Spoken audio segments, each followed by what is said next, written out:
Hapa hatunaga semina nyingi za mahusiano, lakini simply means a relationship ni ukaribu kati ya watu wawili kuelekea ndoa takatifu, na sio kitu kingine.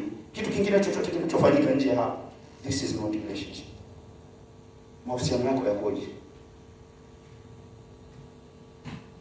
Sasa unaweza sema sasa umehalalisha mahusiano yako yako. Ukija kanisani ndo mahali ambapo utakuta kuna kila aina ya matatizo. Maskini wengi ukitaka kuwapata utawakuta kanisani. Ni kitu cha ajabu sana. Mtu anaweza kutoa mbele, anaweza kutoa mbele.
Jina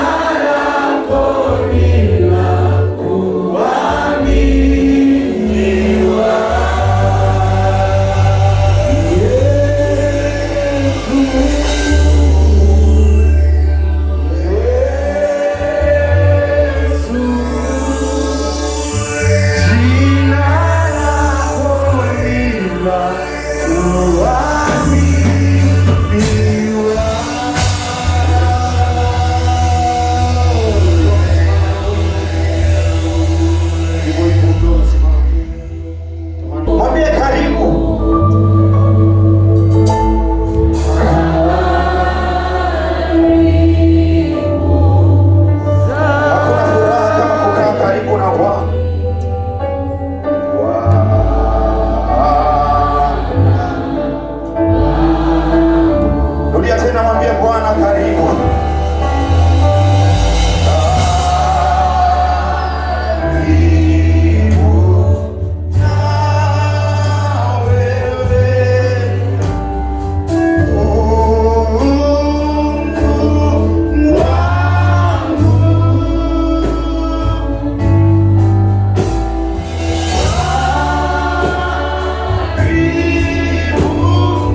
mizigo mikubwa, limebeba watu ambao wameshindwa kutoka na wajui wanatakiwa kwenda wapi.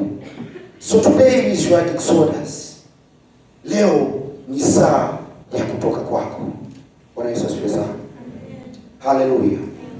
Ukija kanisani ndo mahali ambapo utakuta kuna kila aina ya matatizo. Maskini wengi ukitaka kuwapata utawakuta kanisani. Ni kitu cha ajabu sana. Mtu anaweza kutoa pepo, lakini akimaliza kutoa pepo anaomba fedha, nisaidie nauli. Kanisani kuna mahali hujatoka, kuna mahali umefungwa. Maandiko yanasema Bwana akiwaweka huru, unakuwa huru kweli kweli. Kuwa huru kweli kweli maana unafunguliwa kwenye kila aina ya vifungo.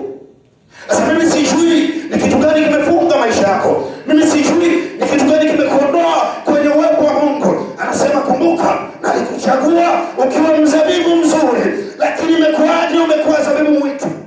Imekuaje? Mungu wakati wote anapomuumba mtu hakuwahi kumtengeneza mtu akiwa kawaida. Lakini dunia imewachukua watu. Dunia imemeza watu. Dunia imemeza vipawa. Dunia imemeza karama. Dunia imemeza huduma. Mungu amekupa kitu umekaa nacho. Hautaki kutoka. Hautaki kuondoka. Ibrahim alipokuwa anakaa kwenye nchi ya baba yake, Mungu akamwambia toka.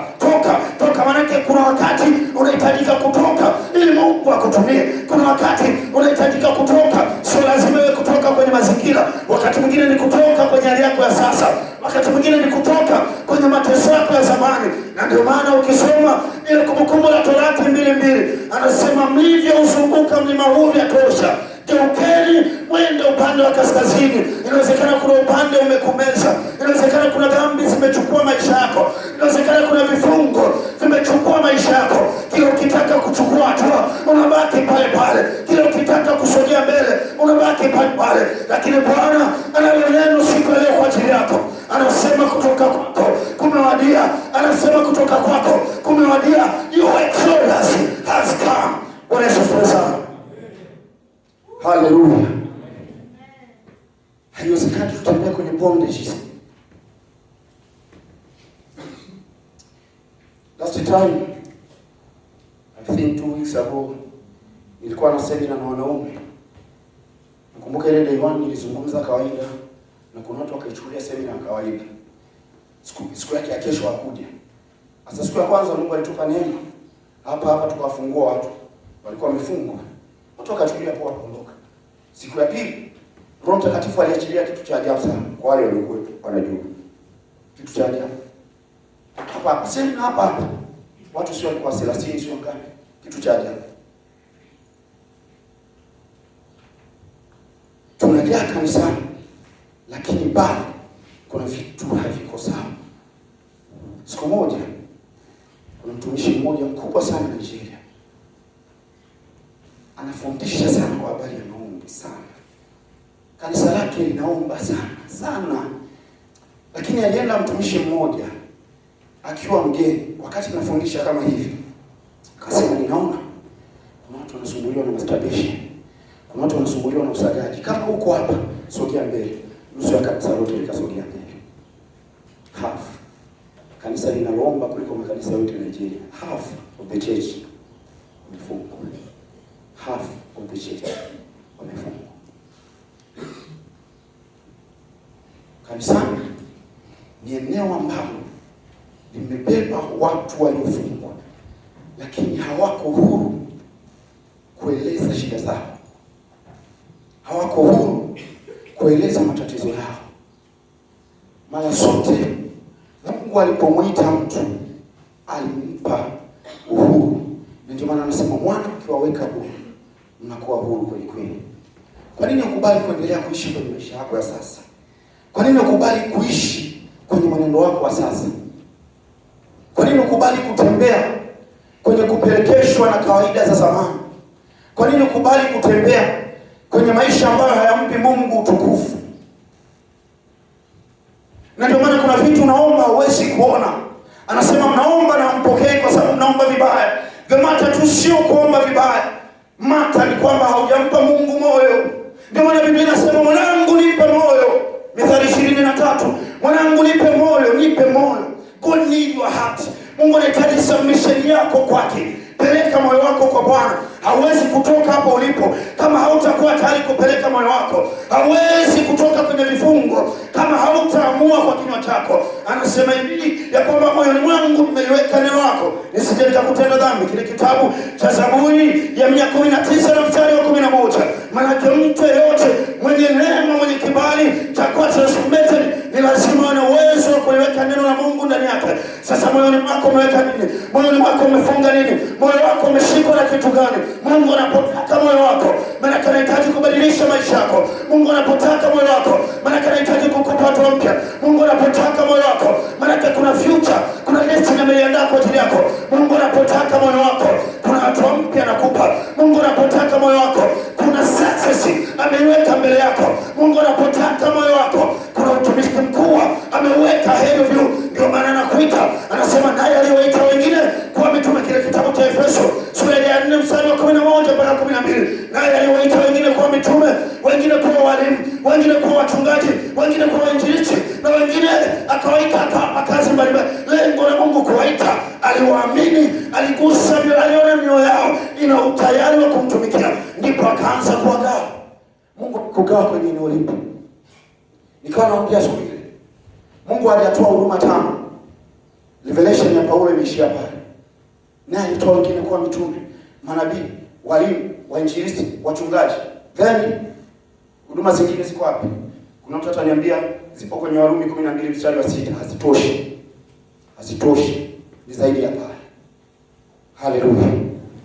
Haleluya. Mungu alikuwa ananifundisha hicho kitu. Siku moja alikuwa anaomba ofisini pale. Akaniambia hebu chora hiki kitu. Na mimi nashangaa. Kwa kama anachora sanamu hivi. Akaniambia, "Wewe chora hii sanamu Mungu." Nini tena? Weka hii mishale hivi. Weka hivi. Weka hivi. Nikamwambia nini sasa? Akaniambia mimi ndo natoa. So ule mshale unatoka. Afu ananiambia hapa nimetoa mtume, nimetoa manabii, nimetoa walimu, nimetoa waimbaji, nimetoa developer, nimetoa graphics designer, kwa sababu Mungu hawezi kutoa mitume peke yake, hawezi kutoa walimu peke. Na ndio maana kwenye kitabu cha Korintho anasema, "Je, wote ni mitume? Wote ni walimu? Wote ni wachungaji?" Hapana. Umetoka. Mungu hawezi kukutumia kama hujatoka. Huduma haziko 5. Huduma ziko zaidi ya 5. Lakini zimetajwa 5. Revelation ya Paulo imeishia pale. But it is more than that. Kutoka kwako kumebadilika. Kutoka kwa mtu yeyote kunaanza na maamuzi kutoka ndani. Kutoka kwa mtu yeyote kunaanza na maamuzi kutoka ndani. Mara ngapi umeadhimia kumtumikia Bwana kwa moyo? Kumbukumbu la Torati 6:5. Na wampende Bwana Mungu wako kwa moyo wako wote, kwa roho yako yote, kwa nguvu zako zote na kwa akili zako zote. Unampenda Mungu kwa kupitia dimensions zipi? Ni kweli moyo wako umeupeleka kwa Mungu? Ni kweli roho yako umeipeleka kwa Mungu? Ni kweli akili zako umezipeleka kwa Mungu? Ni kweli unamtumikia Mungu kwa nguvu zako zote? One time kuna watu nilikuwa nawaambia, mimi nimekuwa kiongozi kwa miaka 2 hapa kanisani. Nikamwambia majukumu yoyote ambayo niliwahi kupewa kanisani, hata kama sikuwa tu professional kwenye hilo eneo, nilijaribu kufanya kwa nguvu zangu zote. Kwa sababu Mungu anapokupa kitu maana yake amekuamini. So kama amekuamini, maana yake anahitaji mtumikie kwenye hicho kitu kwa moyo wako wote, kwa roho yako yote, kwa nguvu zako zote, kwa akili zako zote. Hata kama utajiona uko spiritual kiasi gani, wakakwambia tumekupa social matter, maana yake kutoka kwenye social matter kuna kitu Mungu anataka ukiinue hapo. Haleluya. Haleluya. Haleluya. You must be serious. The kingdom. Nasema tangu enzi za Yohana Mbatizaji hata sasa ufalme wa Mungu unapatikana kwa nguvu, nao wenye nguvu wauteka. In this realm hatutumii mabavu. The spirit. Roho yako ina nguvu kiasi gani?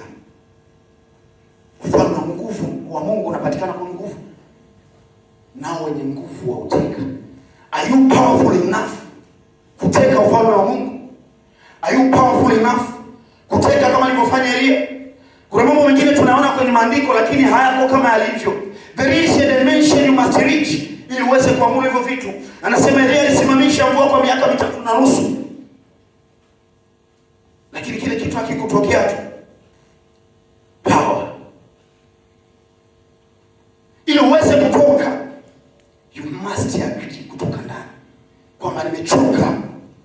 Na mimi nakwambia, mimi sihubiri watu wa social hapa ndani hapa. Kuna mtu uko kwenye bondages, unahitajika kutoka kwenye hilo eneo. Kuna mtu uko kwenye dhambi zimekufunga kwa muda mrefu hapa, unahitaji kutoka kwenye hilo eneo. Kanisa ili liwe hai linahitaji watu walio ndani waamke kwanza. Kanisa linahitaji mtu kutoka nje kuja kuamsha. Kanisa linahitaji revival, mara zote inaanzia ndani. Inawezekana kama mtu mmoja, watu wawili, lakini kutoka ndani. Kanisa lazima lianze kuamka hapa. Kitu gani kimekufanya wewe? Kitu gani kinakufanya wewe wa kawaida? Kitu gani kinakufanya kila siku mpaka usisitizwe twende kanisani? Kitu gani kinakufanya kila siku mpaka usisitizwe sana kwa habari ya kutoa sadaka? Kuna vitu havitokei sio kwa sababu Mungu hajasema, lakini kwa sababu hujakubali kutoka. Na mara zote Mungu hamlazimishi mtu. Anasema, tazama nimeweka mauti na uzima mbele yako, na kushauri chagua uzima. So Mungu hawezi kukulazimisha. Na ndio maana kuna vitu unaona havitokei. Kwa sababu anasema haiwezekani kuwatumikia mabwana wawili. Haiwezekani wewe una vifungo alafu Mungu aje kuintervene the situation. Otherwise umwambie Mungu njoo. Panapokuwa na domination, panapokuwa na utawala, Mungu huwa haingilii. Na ndio maana tunapoombaga kwa habari ya mission, hatua ya kwanza huwa tunasema tunaondoa kila aina miliki zilizoko pale. Kwa nini? Kwa sababu Mungu hawezi kuintervene domination iliyoko. Lazima kwanza uondoe. Otherwise mwambie Mungu intervene in my situation.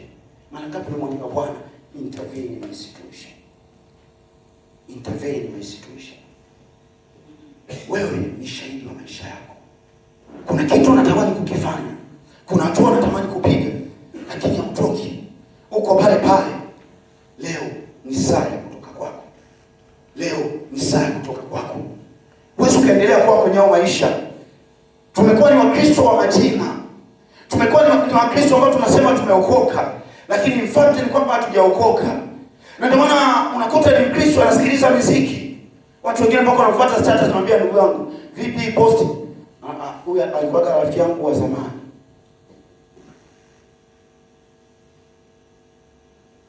Mimi mpaka status kuna zingine huwa na mute. Nikiona mtu ameweka kitu cha ajabu na mute. Weka pembeni. Eti kwa sababu ni birthday ya mtu amevaa kinguo cha ajabu. Na wewe unasema umeokoka, umepost kinguo kile kile. Haiwezekani. Wokovu sio maneno, ni vitendo.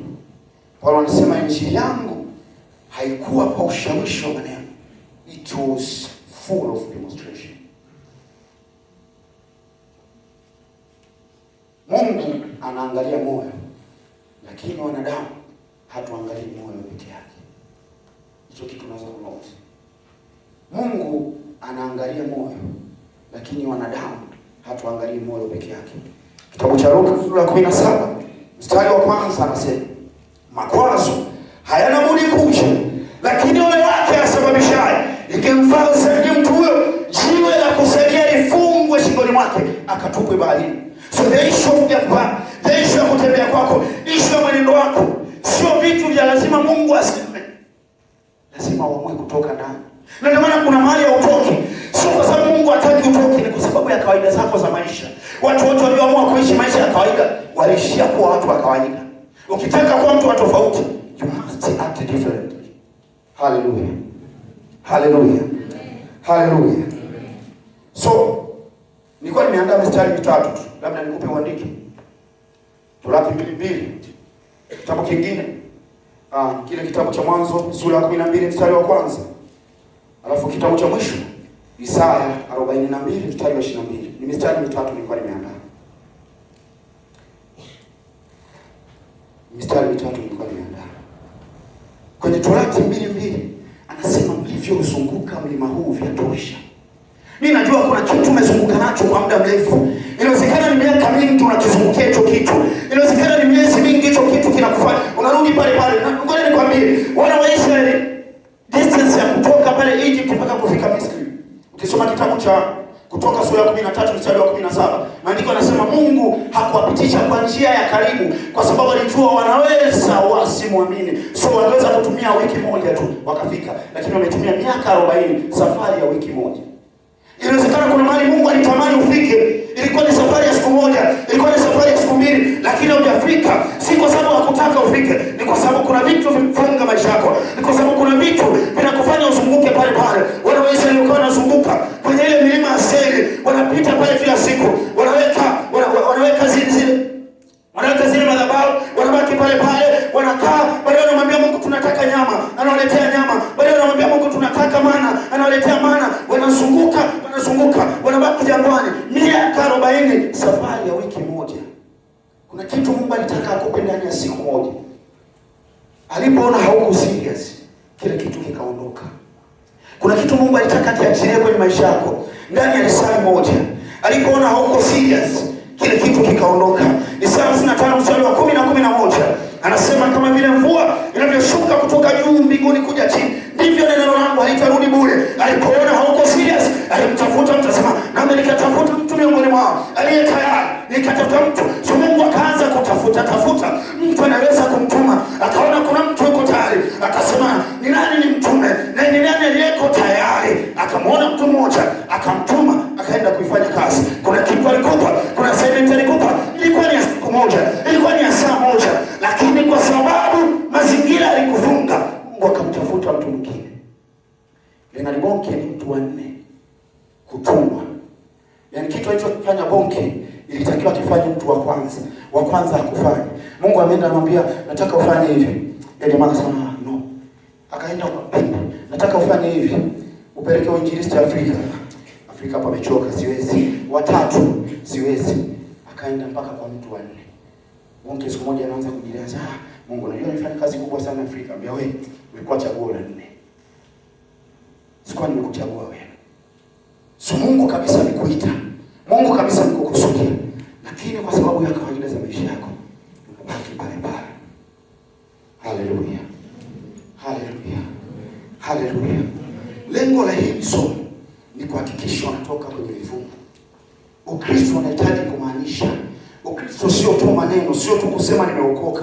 Ndio maana mimi sipendai kwenda popote niseme nimeokoka na nampenda Yesu, kwa sababu Kristo hatumpendi kwa maneno. Kristo tunampenda kwa matendo. Kristo hatumtumikii kwa maneno. Kristo tunamtumikia kwa vitendo. Anasema hivi kwenye kitabu cha Efeso 5:14-15, angalieni namna mnavyoenenda.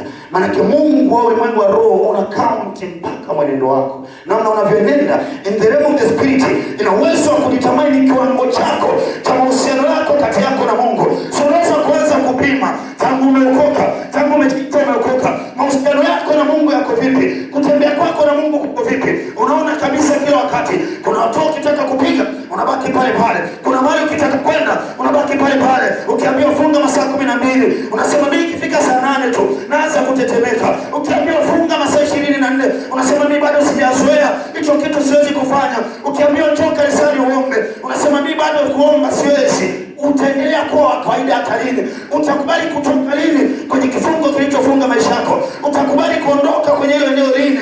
Kwa sababu Mungu anakuita, Mungu anakutafuta. Anasema nami nikatafuta mtu. Roho Mtakatifu yuko mahali hapa. Anasachi. Anatafuta mtu mmoja wa kumtuma. Anatafuta mtu mmoja wa kumtumikia. Anatafuta mtu mmoja aliye tayari kuifanya kazi ya Bwana. Haleluya. Amen. You must be serious. Must be serious. Tuache injili za ulisho. Tuache injili za ujanja. Injili ni power. Only that. Power. Sio maneno. Tumani kuna makanisa yanabaki kuwa ya kawaida kila siku. They don't need power. The only reference ya kanisa ni Matendo ya Mitume sura ya 2. Pale ndipo kuna kanisa la kwanza. So kama kanisa la kwanza lilivuviwa nguvu, maana kanisa lolote ili litembee linahitaji nguvu. Mkristo yeyote ili atembee anahitaji nguvu. Anasema nani mtapokea nguvu? Matendo 1:8. Nani mtapokea nguvu akisha kuachilia juu yenu Roho Mtakatifu, nani mtakuwa mashahidi wangu kuanzia Yerusalemu mpaka Uyahudi mpaka Yudea hata miisho mwisho ya dunia. So mahali popote Mungu anapokutuma, kitu cha kwanza ni lazima akupe nguvu, lakini hawezi kukupa nguvu za kufanya kazi kama bado uko kwenye vifungo. Ni kifungo gani kimefunga maisha yako? Ni dhambi gani imefunga maisha yako? Usikani mdada unakuja chuo clean, unaondoka na mtoto. Unakuja chuo clean, unaondoka umeshatumika. Uwe sio nonsense kiasi hicho. Haiwezekani mkaka ushinde kujua value yako kiasi hicho. Haiwezekani. Kuna story moja iliniumiza sana. Binti mmoja akaniambia, nilipomaliza shule, sasa nilikuwa bado niko level, akaniambia nilipomaliza shule, nilipokuwa na imba kwaya, mwalimu wetu wa kwaya alini approach, na binti anasema I was still a virgin. So mwalimu wa kwaya ndio akaniharibia kwa maisha yangu, kuanzia pale yakawa yamevurugika. And I was imagine kanisa, mtu ambaye tunamchukulia kama kioo kwenye kanisa ndio anakuwa mtu wa kwanza kuharibu watu kanisani.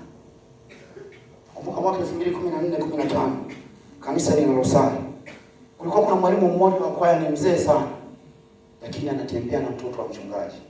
Watoto wa mchungaji wote watatu wamezalia nyumbani. Kitu hicho kikawa kinaniumiza. Kanisani kuna shida gani?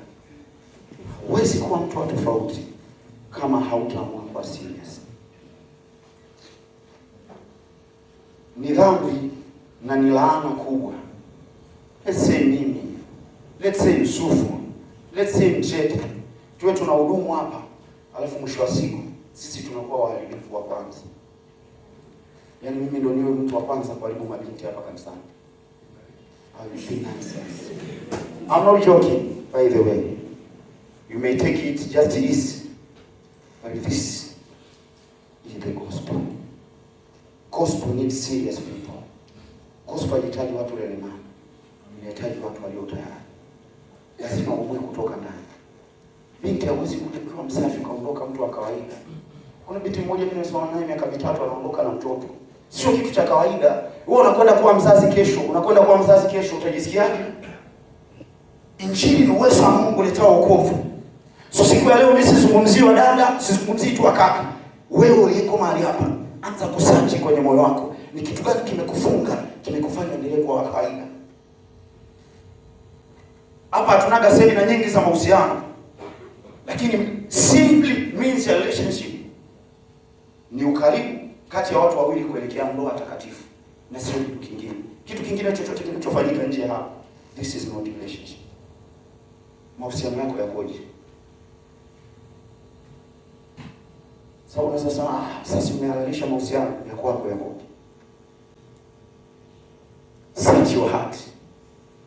Search kwenye moyo wako. Mahusiano yako yakoje? If you are not in relationship, search mwenendo wako ukoje? Angalieni namna mnavyoenenda. Angalia namna unavyoenenda kwenye maisha yako. Mfano mwepesi, kama Kristo akishuka leo, you will be one among them. Utachukuliwa au utabaki? Sasa kwa nini unapoteza muda mwingi kuja kanisani alafu ubaki?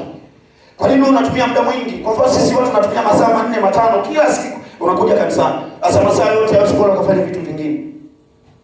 Kwa nini huje afu mtu wa kawaida? Kwa nini huje afu kanisani uwe mtu wa kuigiza? Sababu kanisani hatuhitaji maigizo. Kanisani tunahitaji only reality. Tunahitaji real Christians. Hallelujah. Hallelujah. Hallelujah. Hallelujah. Na kitu kimefunga maisha yako. Kuna dhambi imefunga maisha yako. Kuna mahali umezunguka kwa muda mrefu. Kuna bondage zimekushika kwa miaka mingi. Kuna dhambi imekushika kwa upesi. Warumi 7 mstari wa 15 mpaka 18. Paulo anasema ninachotaka kukifanya sikifanya, lakini nisiyotaka kulifanya ndilo nilifanyalo. Inawezekana kuna kitu kila siku unatamani kukifanya. Kuna dhambi unatamani kuiacha, lakini kila siku unarudi, lakini kila siku unakufunga, lakini kila siku inakufanya endelee kuwa kawaida. Neno la Mungu siku leo linakuja kusema kutoka kwako kwenye hiyo dhambi kumewadia, kutoka kwako kwenye utumwa kumewadia, kutoka kwako kwenye vifungo kumewadia. Isaya 42:22 anasema watu wangu ni watu waliofungwa, wamewekwa kwenye mashimo, wamewekwa kwenye magereza, Bwana asemayarudisha. Sauti ya Bwana siku leo inasema saa ya kurudishwa kwako, saa ya kurejeshwa kwako, saa ya kutoka kwako ni sasa, ni sasa, ni sasa. Wakati wako wa kutoka kwenye vifungo, wa kutoka kwenye madereza, wa kutoka kwenye mashimo, wa kutoka kwenye dhambi ya muda mrefu ni sasa. Unatakiwa kutoka. Anza kukiri kwamba I must be out kwenye kifungo. Lazima nitoke. Lazima nitoke. Lazima nitoke kwenye kifungo. Lazima nitoke. Lazima nitoke. Mungu hawezi kukutumia kwenye kifungo. Umuinua mnyonge kutoka mavumbini. Ezekiel 2:1. Umuinua mnyonge kutoka mavumbini na kumketisha na wakuu. Mungu atakuita ukiwa mnyonge, lakini hatakutumia kwenye unyonge. Lazima utoke kwenye vifungo. Haleluya. Haleluya. So, tafakari kwenye moyo wako. Ni kitu gani unafikiria kiko sawa? Search your heart. Search moyo wako. Search matendo yako. Search matendo yako. Angalia namna unavyoendaga. Angalia namna unavyotendaga mambo yako. Ni kweli wewe ni Mkristo? Kwa sababu neno Kristo, neno wa Kristo, maana we are from Christ. We are of Christ. Tunachokifanya kinatakiwa kimreflect Kristo. Ndio maana Petro anaambiwa mpaka kutembea kwako unaonekana ni mwanafunzi wa Yesu. Kutembea kwako wewe unaonekana ni nani? Kusema kwako wewe unaonekana ni nani? Kuenenda kwako wewe unaonekana ni nani? Kuzungumza kwako, kutenda kwako, kila kitu unachokifanya unaonekana ni nani? Simama mahali.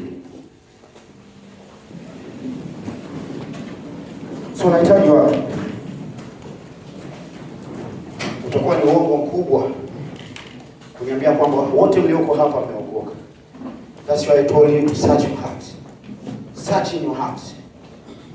Search in your heart. Kuna kitu hakiko sawa. And you need to correct. Unahitaji kurekebisha maneno yako. Unahitaji kurekebisha maisha yako. Na kama uko mahali hapa, funika macho yako. Kama uko mahali hapa, unajua kabisa kuna kitu hakiko sawa kati yako na Mungu. Leo ni saa kutoka kwako. Kuna dhambi imekufunga kwa muda mrefu. Kuna bondages ambazo zipo kwenye maisha yako kwa muda mrefu. Today is your exodus. Leo ni saa ya kutoka kwako. Kitabu cha Yohana 4:21-23 anasema saa ipo nayo yaje ambao waabudu halisi watamwabudu Baba katika roho na kweli. Wewe uliko mahali hapa, kama unajua kabisa mwenendo wako, kutembea kwako, hatua zako na chochote ambacho umekuwa ukikifanya hakimpendezi Mungu, au unajua umerudi nyuma, nyanyua mkono wako juu. Nyanyua mkono wako juu. Nyanyua tu mkono wako vizuri juu. Bado kuna mtu huko unajifikiria. Nyanyua mkono. Hii sauti inawezekana usisikie tena. Nyanyua mkono juu. Nyanyua mkono juu. Nyanyua tu vizuri. Tuko wengi sana. Nyanyua tu mkono wako vizuri. Sasa naomba kwa utulivu sogea mbele. Sogea mbele. Sogea mbele. Sogea mbele, Bwana anakuhitaji. Sogea mbele. Biblia inasema mtu akinionea haya duniani na mimi vivyo hivyo nitakuonea haya. So kama utaanza kuishi, utaanza kusema watu wataniona, naomba ufunike macho yako. Nimesema funika tu macho yako. It's a spiritual agenda. It's the spiritual agenda. The kingdom has a business. Bado kuna watu, kama huko nyuma, sogea mbele. Sogea mbele, sogea mbele, sogea mbele utengeneze na Bwana. Sogea mbele utengeneze na Bwana. Sogea mbele utengeneze na Bwana. Tunahitimisha semester. Hii semester unapoimaliza atakiwa imalize kwa kishindo. Nikiwa umesumbuka kwa miaka mingi, nikiwa umekuwa kawaida kwa miaka mingi, lakini haimaanishi natakiwa uishi hapa. Haimaanishi natakiwa endelee kubaki kwenye vifungo. No, Mungu anaposhuka, anashuka na muujiza wako. Anashuka na kutoka kwako. Anashuka na maisha yako mapya. Yes, wewe sogea tu mbele.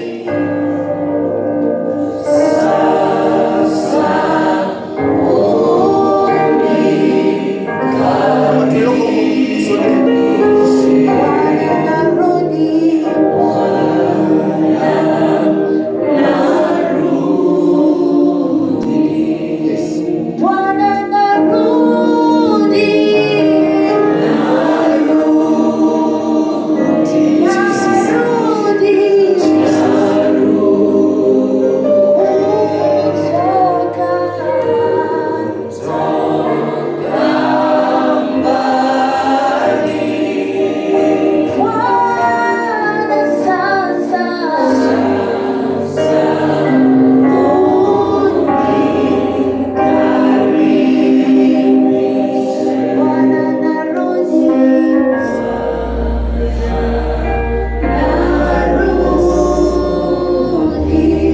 Sasa ngoja nikupe assurance moja, kitu ambacho nina uhakika nacho.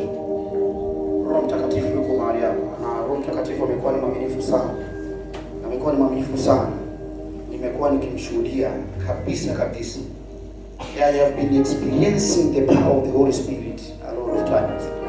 I am sure ikiwa Roho yeye aliyemfufua Kristo katika wafu anakaa ndani yetu, the Bible says ataihuisha na miili yetu iliyo katika hali ya kufa, atabadilisha na mwenendo wako ulio katika hali hiyo. Ikiwa Roho yeye yule aliyemfufua Kristo katika wafu ndiye anayeishi, basi uwe na uhakika anakwenda kubadilisha maisha yako. Sema Bwana Yesu. Bwana Yesu. Ongeza tu sauti yako. Bwana Yesu. Bwana Yesu. Katika jina la Yesu na kwa damu ya Yesu niko mbele zako. Unasema ikiwa watu wangu walioitwa kwa jina langu watajinyenyekesha na kuomba na kufunga, nami Mungu nitasikia sauti kutoka juu mbinguni. Bwana, mimi nimekuja kwako, ninakiri ya kwamba nimekukosea, ya kwamba nimetenda dhambi, ya kwamba nimefanya mabaya machoni pako, kama ulivyowasamehe wale wakoma, kama ulivyowasamehe watu wengine, kama ulivyomsamehe yule mama aliyezini. Mbele zako Bwana hakuna dhambi kubwa, chochote ambacho nimekifanya kwa miaka mingi ninakiri kwa kinywa changu ya kwamba nimekosa. Ninaomba Bwana unisamehe, ninaomba Bwana unitakase kwa jina la Yesu, kwa jina la Yesu. Nitakase Bwana, nitakase Bwana, nirehemu Bwana, niondoe kwenye vifungo vya dhambi, kwenye magereza ya dhambi, kila kifungo, kila kifungo, kila kifungo, kila kifungo kilichofunga maisha yangu, kwa jina la Yesu nifungue Bwana, nifungue Bwana, nifungue Bwana, nifungue Bwana, nifungue Bwana, nifungue Bwana, nifungue Bwana. Rapakasatekepa, ripakakatapa, ropokosetekepa, ikoposetekepa, ripakatekepa, rokoposhetekepa. Roho Mtakatifu pita, Roho Mtakatifu anza kupita, anza kupita, anza kupita, anza kupita, anza kupita. Kutoka kwa watu kumewadia, kutoka kwao kumewadia, kutoka kwao kumewadia, kumewadia, kumewadia, kumewadia, kumewadia, kumewadia, kumewadia. Haya, pita, pita, pita, pita, pita, pita, pita, pita. Roho Mtakatifu pita, pita, pita. Roho Mtakatifu pita.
Yesu, ninakuamini wewe haujawahi shindwa na hauwezi kushindwa.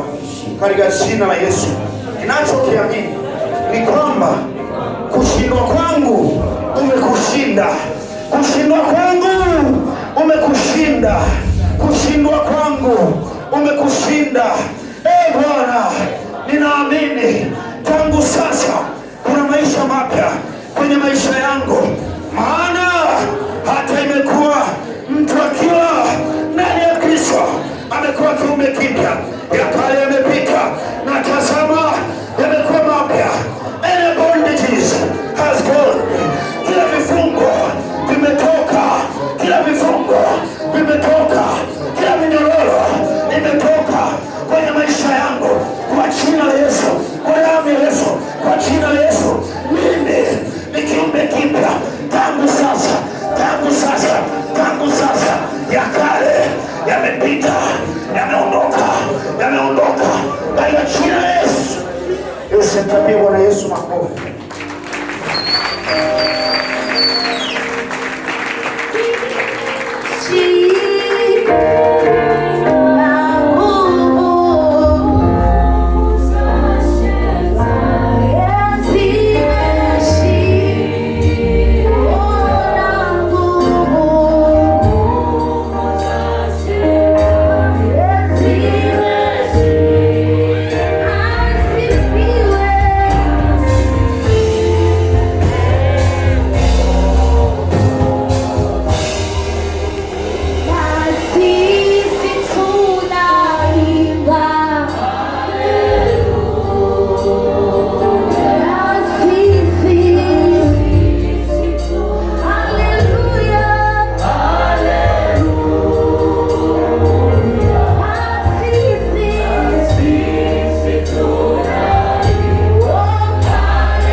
Bwana Yesu asifiwe. Bwana